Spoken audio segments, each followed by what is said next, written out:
आपको बता रहे हैं, कांग्रेस ने उम्मीदवार का ऐलान कर दिया है। छत्तीसगढ़ की एकमात्र सीट जहां उपचुनाव हो रहा है, रायपुर दक्षिण सीट के लिए उम्मीदवार के नाम का ऐलान कर दिया गया और एक प्रकार से जो मुहर लगाने की एक रस्म जो बाकी थी वो लगा दी गई। कांग्रेस ने आकाश शर्मा को अपना प्रत्याशी बना लिया है, जबकि इसके पहले ये माना जा रहा था और ये खबरें भी सामने आ चुकी थी कि आकाश शर्मा के नाम पर सहमति सभी बड़े नेताओं की तरफ से लग चुकी है और उनका नाम लगभग फाइनल है। और अब इस पर ऑफिशियल जिसे कहा जाता है मुहर लगने का काम, तो ऑफिशियल मुहर लग गई है। रायपुर दक्षिण के लिए उम्मीदवार का नाम कांग्रेस ने घोषित कर दिया, आकाश शर्मा प्रत्याशी बना दिए गए हैं। ये बेहद बड़ी खबर इस वक्त। युवा कांग्रेस के प्रदेश अध्यक्ष हैं आकाश शर्मा और आखिरकार उनके नाम पर मुहर लग गई है। यूथ के हिसाब से भी वो फिट बैठते हैं, क्योंकि युवाओं को तरजीह देना है पार्टी को, इस लिहाज से भी वो फिट बैठते हैं। बड़े आंदोलन खड़े किए हुए हैं उन्होंने अपने वक्त में और यही बहुत सारी उनकी चीजें जो हैं पार्टी ने देखी, जांची, परखी और बहुत सारे नाम तो चल रहे थे, लेकिन आकाश शर्मा का नाम एक प्रकार से कह सकते हैं कि उस पर सर्वसम्मति बन गई थी और सभी बड़े नेताओं ने भी इस पर मुहर लगा दी थी कि आकाश शर्मा को प्रत्याशी बनाया जाए और वो तय माना जा रहा था। युगल हमारे संवाददाता हमारे साथ जुड़े हुए हैं, उनके पास चलते हैं और उनसे बात करते हैं। युगल, आकाश शर्मा, कल हम बात कर रहे थे कि उनको प्रत्याशी बनाया जाएगा, सभी नेता जो हैं वो पहले से इस पर एक राय हो चुके हैं और आज औपचारिकता पूरी की गई, उनके नाम पर उनके नाम का ऐलान कर दिया गया।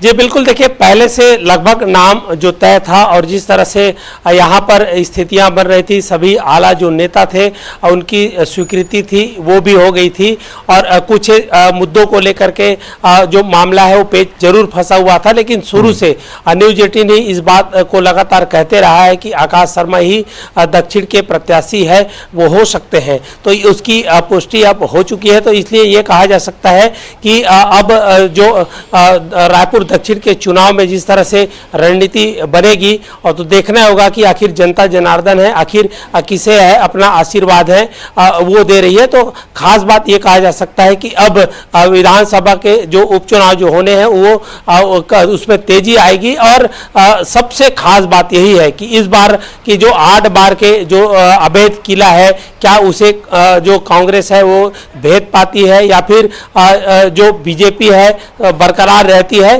तमाम कई चीजें हैं और चुनाव है वो दिलचस्प होने वाला है। जी बिल्कुल, चुनाव बड़ा दिलचस्प होने वाला है और अभिषेक शुक्ला हमारे एडिटर जो हैं वो इस वक्त हमारे साथ फोन लाइन पर जुड़े हुए हैं, उनसे बात करते हैं। अभिषेक जी, ये आखिरकार नाम का ऐलान हो गया और अब तो ये साफ हो गया है कि मुख्य 2 दल जो छत्तीसगढ़ में हैं, बीजेपी कांग्रेस, कौन कौन उम्मीदवार है। एक तरफ सुनील सोनी, वो भी अनुभवी चेहरा है, लेकिन युवा चेहरे के रूप में कांग्रेस ने आकाश शर्मा को प्रत्याशी बनाया। हालांकि एक ही सीट पर लेकिन ये बड़ा चुनाव जो है बड़ा चर्चा में है। खबर पर ये मुहर ही लगी यहाँ पर कि आकाश शर्मा को जो हमने बताया था कि वो उम्मीदवार होंगे, तो उम्मीदवार बना दी गए हैं। युवा कांग्रेस के अध्यक्ष है आकाश शर्मा और बड़ा दिलचस्प अब ये चुनाव हो जाएगा। सुनील सोनी एक तरफ बीजेपी के अनुभवी नेता है, सांसद रह चुके हैं, महापौर रह चुके हैं और अब विधायक के चुनाव में उतरे हैं। तो ये आकाश शर्मा इससे पहले एमएससीआई के प्रदेश अध्यक्ष थे, अब युवा कांग्रेस के प्रदेश अध्यक्ष हैं। तो ये एक बड़ी यहाँ पर रणनीति के तहत आकाश शर्मा को उतारा गया। तो युवा वर्ग से अनुभवी चेहरा यहाँ पर सामने है और ये लड़ाई निश्चित रूप से दिलचस्प हो गई है और कांग्रेस ने इस गढ़ को भेजने के लिए बड़ी रणनीति बनाई, काफी समय भी यहाँ पर लिया, बहुत सारे नामों पर भी विचार हो रहा था। आकाश शर्मा एक ब्राह्मण उम्मीदवार भी है और ये माना भी जा रहा था कि दोनों ही दलों से कि कोई ब्राह्मण हो सकता है, लेकिन कांग्रेस ने आकाश शर्मा के तौर पर एक युवा चेहरे को मैदान में उतारा है और बीजेपी के अनुभवी चेहरे को टक्कर देने की कोशिश की है। तो दिलचस्प लड़ाई होगी पुनित, इसमें कोई शक नहीं। और आकाश शर्मा को कांग्रेस के बड़े नेताओं का वरद हस्त भी है। तो कुल मिलाकर ये सर्वसम्मति से कहा जाए, आकाश शर्मा का नाम यहाँ से गया था जब पैनल बनाया गया था, तो ज्यादातर सभी बड़े नेताओं की सहमति थी इनके नाम पर। तो ये लड़ाई अब बड़ी दिलचस्प हो गई है। अभेद्य किला कहा जाता है, 8 बार से लगातार बीजेपी यहां से जीती रही और बृजमोहन अग्रवाल भी जो हैं वो यहां से चुने जाते रहे। अब बृजमोहन अग्रवाल या मोहन भैया जो हैं वो तो नहीं रहेंगे, वो तो सांसद बन चुके हैं। सुनील सोनी के लिए क्या मुश्किलें हो सकती हैं या कड़ी टक्कर यहां पर देखने को मिलेगी? उनको देखिए, बृजमोहन अग्रवाल की पसंद है सुनील सोनी, और उनके ही कहने पर उनको टिकट दिया गया है। माना जा रहा था कि बृजमोहन अग्रवाल अड़े हुए थे सुनील सोनी को टिकट देने के लिए, और इसीलिए ये टिकट भी अब यहाँ पर उनको दी गई है। तो बृजमोहन अग्रवाल निश्चित तौर पर, क्योंकि इतने वर्षों से उस इलाके के विधायक रहे, तो उनकी जिम्मेदारी भी है, और उन्होंने कहा भी है कि बढ़ चढ़कर वो इस चुनाव प्रचार में उतरेंगे, और बीजेपी की पूरी टीम एक तरीके से कहा जाए तो कुल मिलाकर अभेद्य किला है, और लगातार बीजेपी जीतती रही है। ऐसे में बड़ी चुनौती कांग्रेस के सामने भी थी और मौका भी था, और युवा चेहरा उतारकर कांग्रेस ने एक तरीके से इस बड़ी रणनीति के तौर पर आकाश शर्मा को उतारकर चुनौती देने की कोशिश की है बीजेपी को। लेकिन एक चीज और है, बीजेपी की तरफ से ये कहा जा रहा था कि कांग्रेस के पास उम्मीदवार ही नहीं है। जब लोकसभा चुनाव की बारी आई थी तब कांग्रेस के पास उम्मीदवार कांग्रेस को नहीं मिला था, और इस बार भी ऐसा ही कुछ होने वाला है, और हमने तो सारे वादे पूरे किए हैं। उपचुनाव है, उपचुनाव में क्या मुद्दों की बात होगी और मुद्दों पर जनता जो है वोट करने वाली है, या फिर कुछ और कारण रहेगा? देखिए, ये वही सीट है जहां पर सबसे ज्यादा मार्जिन से बीजेपी ने प्रदेश में जीत दर्ज की। बृजमोहन अग्रवाल के तौर पर लगभग 67,000 मतों से उन्होंने यहाँ पर जीत दर्ज की है, और ये टॉप 10 जीत में भी है देश के। और कुछ महीनों बाद अब उसी जगह फिर से चुनाव हो रहे हैं, तो और बृजमोहन अग्रवाल पूरे सपोर्ट में अपने दमखम के साथ सुनील सोनी के पीछे खड़े हैं। तो ये एक बड़ा सवाल तो है कि कांग्रेस भी समझ रही होगी इन चीजों को कि लगातार अभेद्य किला बना हुआ है, और वो भी तब जबकि अब बीजेपी की सरकार प्रदेश में है। आमतौर पर पुनीत देखिए, जो उपचुनाव होते हैं वो माना जाता है कि राज्य सरकार के पक्ष में चले जाते हैं। हालांकि कई बार अपवाद स्वरूप कई दूसरी जीतें भी हुई हैं, लेकिन माना जाता रहा है कि झुकाव होता है आम जनता का, और वो भी तब जब बीजेपी का अभेद्य किला है। अब आकाश शर्मा मैदान में है, बीजेपी को अपने पूरी दमखम के साथ जहां उतरी है। कांग्रेस भी पूरी कोशिश करेगी, उसके पास ये एक मौका होगा एक बार फिर से अपने आप को साबित करने के लिए, क्योंकि लगातार वो राज्य सरकार को घेर रही है किसी न किसी मसले पर। और एक चीज और है कि ये उपचुनाव है, उसके बाद फिर निकाय भी सामने है, उसकी भी तैयारी। और सबसे बड़ी बात ये कि कांग्रेस इस बात को भी मुद्दा बना रही है, क्योंकि हम बीते दिनों बात कर रहे थे कांग्रेस नेता से, उन्होंने कहा था कि ये जनता पर थोपा गया चुनाव है बीजेपी की तरफ से। ये देखिए, ये सब बातें बहुत ज्यादा मायने रखती नहीं, क्योंकि दोनों ही दल की तरफ से इस प्रकार की चीजें होती है। अगर ये थोपा गया था तो फिर कांग्रेस की तरफ भी बहुत से सवाल बीजेपी उठा सकती है। वायनाड सीट भी खाली हुई है, वहां भी प्रियंका गांधी जा रही हैं, तो ये सब बातें आरोप प्रत्यारोप तक ही है। तो दूसरी तरफ लेकिन हम अगर निकाय चुनाव की आपने बात कही, अगर जो इस चुनाव में जीतता है निश्चित रूप से एक बड़ा मोटिवेशन मनोबल बढ़ेगा कार्यकर्ताओं का। जो भी दल यहाँ पर जीत हासिल करेगा, निगम चुनाव के लिए उसे थोड़ा एडवांटेज जरूर होगा, इसमें कोई शक नहीं। इसीलिए कांग्रेस भी पूरी ताकत लगा रही है और बीजेपी भी पूरी ताकत लगा रही है कि इस सीट को ज्यादा से ज्यादा मार्जिन से जीता जा सके, और कांग्रेस चाह रही है कि किसी भी तरीके से बीजेपी के इस किले को भेज दिया जाए, और वो जो आरोप लगा रही है इस वक्त प्रदेश भर में, उन आरोपों को इस जीत के साथ बल मिलेगा, और निगम चुनाव में जाने के लिए भी एक मनोबल कांग्रेस का बढ़ेगा। तो ये एक बड़ी बात है, और निश्चित रूप से चुनाव बड़ा दिलचस्प है, क्योंकि नया फेस है आकाश शर्मा के तौर पे, और जनता क्या सोचती है, क्या चुनती है, ये अब आने वाला समय बताएगा। बिल्कुल, आने वाला समय बताएगा। युगल भी हमारे सहयोगी हमारे साथ बने हुए हैं, उनके पास भी चलते हैं। युगल, अब तो दोनों तरफ से प्रत्याशियों के नामों का ऐलान हो चुका है। कांग्रेस की तरफ से भी चेहरा सामने आ चुका है, क्योंकि बीजेपी अभी तक कह रही थी कि उनके पास चेहरा ही कहाँ है, 25 तारीख बिल्कुल करीब है, और बीजेपी की तरफ से भी पहले ही प्रत्याशी उतार दिया गया है। तो अब तैयारियां जो है वो अलग रूप से, और अब रायपुर दक्षिण सीट जो है वो हॉट सीट एक बार फिर से बन गई है, और चुनाव भी की तैयारी भी शुरू कर दी गई होगी अब तक। जी बिल्कुल, देखिए बीजेपी चुनावी मैदान में पूरी तरह से उतर चुकी है। प्रचार प्रसार भी बीजेपी ने शुरू कर दिया है, लेकिन कांग्रेस के लिए भी अभी देरी नहीं हुई है। और जिस तरह से आकाश शर्मा को मैदान पर उतारा गया है, तो एक नया चेहरा है, युवा चेहरा है, तो दूसरा बीजेपी की ओर से अनुभवी चेहरा है, सांसद भी रहे हैं, 2 बार के मेयर भी रहे हैं, तो एक अनुभव है, तो एक ऊर्जा है। तो ये कहा जा सकता है कि हालांकि छत्तीसगढ़ का ये पहला ऐसा एक ही सीट है जो उपचुनाव हो रहे हैं, तो अब पूरी प्रदेश की निगाहें इस पर है। और चूंकि उपचुनाव वैसे भी होता है, इससे पहले भी जब कांग्रेस सत्ता में थी अपने, तो जितने भी उपचुनाव हुए सभी सीट में कांग्रेस ने जीत दर्ज की है, तो माना यही जाता है। और कि जिस तरह से उपचुनाव होते हैं तो उसके परिणाम सरकार के पक्ष में आते हैं, लेकिन मुकाबला दिलचस्प होगा।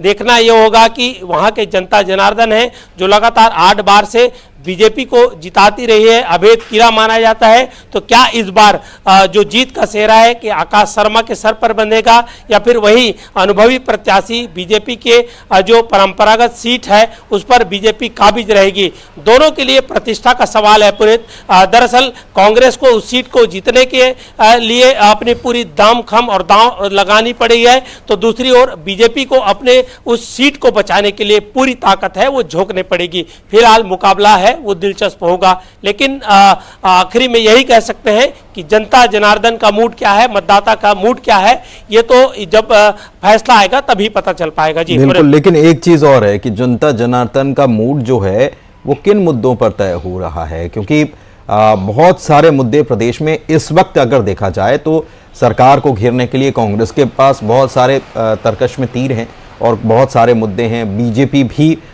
ये कह रही है कि पहले वादे आपने नहीं निभाए, जिसकी वजह से आज ये स्थितियां देखने को मिल रही है। तो अभी अगर बात की जाए तो प्रदेश के मुद्दे क्या इस सीट पर हावी रहेंगे, इस सीट पर चर्चा का विषय बने रहेंगे, या फिर यहाँ के स्थानीय मुद्दे हैं, या फिर कुछ और कारण रहेगा? देखिए पुनीत, अगर सबसे बड़ा विकास का मुद्दा होता है, इससे पहले जब स्थानीय लोगों से हमने बातचीत की तो वो विकास की बात कह रहे हैं। और अगर कांग्रेस की बात करें तो कांग्रेस प्रदेश में भ्रष्टाचार के मुद्दे को लेकर के जनता के बीच जा सकती है। साथ ही साथ जिस तरह से यहाँ पर जो अपराध की घटनाएं घटित हो रही उन मुद्दों को लेकर के वहाँ पर जा सकती है। लेकिन बीजेपी के पास भी अभी सरकार है, तो डबल इंजन की सरकार की बात कही जा रही है। मोदी की गारंटी को 100% लागू करने की बात है, उनको लेकर के जा सकती है। क्योंकि एक सीट है तो राज्य के मुद्दे नहीं, बल्कि मुझे लगता है और आम लोगों से जिस तरह से बातचीत हुई पुनीत, तो स्थानीय लोगों का कहना है कि स्थानीय मुद्दे और खास करके दक्षिण के जो समस्या है, जो वहां पर के स्थानीय लोगों की जो दिक्कतें हैं, वही प्रमुख रूप से मुद्दा होगा। लेकिन कांग्रेस जो प्रदेश स्तर पर जो मुद्दा हावी है उसको लेकर के जाएगी और जनता को कन्विंस करने का काम है करेंगी। और लेकिन सबसे बड़ी बात यही है पुनीत, देखिए जिस तरह से 8 बार बीजेपी वहां जीत रही है, तो क्या बीजेपी के केडर वोटर्स वहां पर रहते हैं? अगर वो केडर वोटर हैं तो उनको बदल पाना बहुत मुश्किल होता है। तो कांग्रेस के लिए एक चुनौती बिल्कुल है, क्योंकि 8 बार की जो लगातार जीत वहां से होती रही है। और सबसे बड़ा सवाल यही है कि कांग्रेस उस सीट पर जीत पाएगी, क्योंकि जो बीजेपी के कैंडिडेट है सुनील सोनी, वो बृजमोहन अग्रवाल के काफी करीबी माने जाते हैं। तो ऐसे में बृजमोहन अग्रवाल भी पूरी ताकत अपनी झोंकेंगे। कांग्रेस के आला नेताओं को जिस तरह टिकट वितरण में उन्होंने एकजुटता दिखाई है, तो अगर आकाश शर्मा को जिताना है तो यही एकजुटता अगर पूरी बनी रहती है तो निश्चित तौर पर कहा जा सकता है कि मामला दिलचस्प होगा, परिणाम कुछ भी आ सकता है। अगर लेकिन एकता की जरूरत कांग्रेस को है। ठीक है युगल, एक चीज और है कि कांग्रेस की तरफ से उम्मीदवार, नए युवा उम्मीदवार को उतारा गया। आकाश शर्मा पहली बार चुनाव लड़ रहे हैं। हालांकि इसके पहले कांग्रेस के कई अहम पदों पर राज्य में वो रह चुके हैं। युवा कांग्रेस, NSUI, तमाम चीजें वो देख चुके हैं। युवा फौज तो उनके पास है, लेकिन सीट बड़ी टफ उनको मिल गई। पहली बार चुनाव में उतर रहे हैं और बड़ी टफ सीट उनको मिल गई।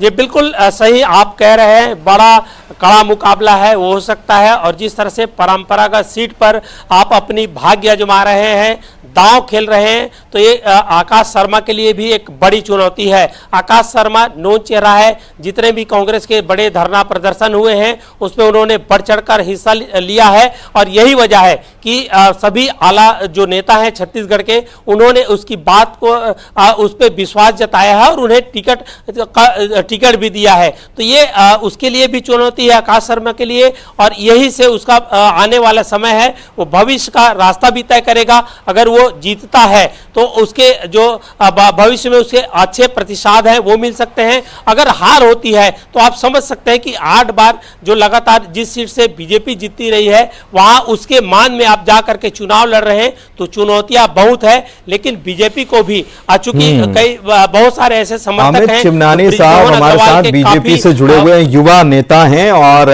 उनसे ही समझ लेते हैं कि कांग्रेस की तरफ से युवा प्रत्याशी जब उतारा गया है तो मुकाबला कितना दिलचस्प हो सकता है रायपुर दक्षिण सीट पर। अमित चिमनानी साहब क्या कहेंगे?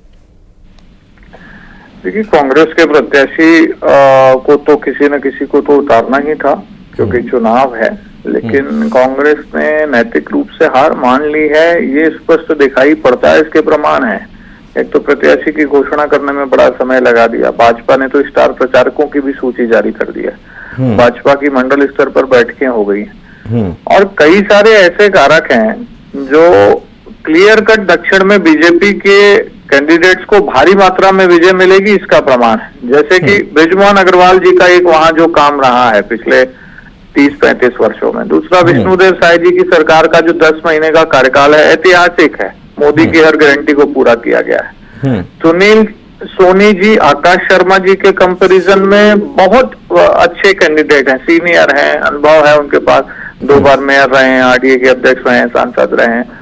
तो मुकाबला कहीं होता नहीं दिख रहा। अब कांग्रेस को किसी को तो उतारना था पर कांग्रेस ने उतार दिया, ठीक है। मतलब आप इसको इस चुनाव को टेकन फॉर ग्रांटेड तो नहीं ले रहे हैं? नहीं, टेकन फॉर ग्रांटेड तो हम लेते नहीं हैं। हमारे माननीय मुख्यमंत्री जी ने भी कहा था कि हम मेहनत में कभी नहीं करेंगे, लेकिन इसका नतीजा एक तरफा ही आएगा, ये देखिएगा। रिकॉर्ड क्या टूट जाएगा जो अभी रिकॉर्ड बनाया था? बिल्कुल निश्चित तौर पर रिकॉर्ड टूट सकता है और बीजेपी तो रिकॉर्ड तोड़ने के लिए ही मेहनत कर रही है, लेकिन एक चीज मैं आपसे समझना चाहूंगा कि कोई नया, आप भी राजनीति में बहुत लंबे समय से हैं, कोई नया चेहरा, एक पारंपरिक सीट जिसे किला या गढ़ भी कहा जाता है, जब लंबे वक्त तक कोई वहां से चुना जाता रहे, उस सीट पर कोई नया चेहरा अपना भाग्य आजमा रहा है। भाई, राजनीति में पदार्पण अगर चुनाव से होता है और ऐसी सीट से हो तो आपको क्या लगता है कि ये शुरुआत ही ऐसी हो रही है कि ये शुरुआत ही अंत है, या फिर कोई बात नहीं, हारे तो क्या हुआ, कड़ी टक्कर तो दी? नहीं, कड़ी टक्कर तो इस पे होगी नहीं। हाँ, चूंकि देखिए कांग्रेस के प्रति लोगों का रुझान नहीं है, और दूसरा इनका खुद का भी, आकाश जी का जो पहले का जो भी इन्होंने काम किया है भ्रष्टाचार के, इनके और इनके पिताजी के ऊपर कई आरोप हैं। लोग तो सोशल मीडिया पे अभी से उसको चला रहे हैं कि बिना टेंडर की प्रक्रिया पूरी किए ये लोगों ने कुछ कर दिया था। तो जनता के बीच की बातें हैं, जनता कभी भी भ्रष्टाचार का जिसके ऊपर जो है लांछन लगता है उसको चूज नहीं करती है। कांग्रेस को भी इसीलिए ही तो हटाया गया था। कहीं ना कहीं भनक थी कि आकाश शर्मा जो है वो प्रत्याशी हो सकते हैं, ये आपकी बातों से जाहिर हो। चलिए, बहुत शुक्रिया अमित चिमनानी साहब, हमसे बात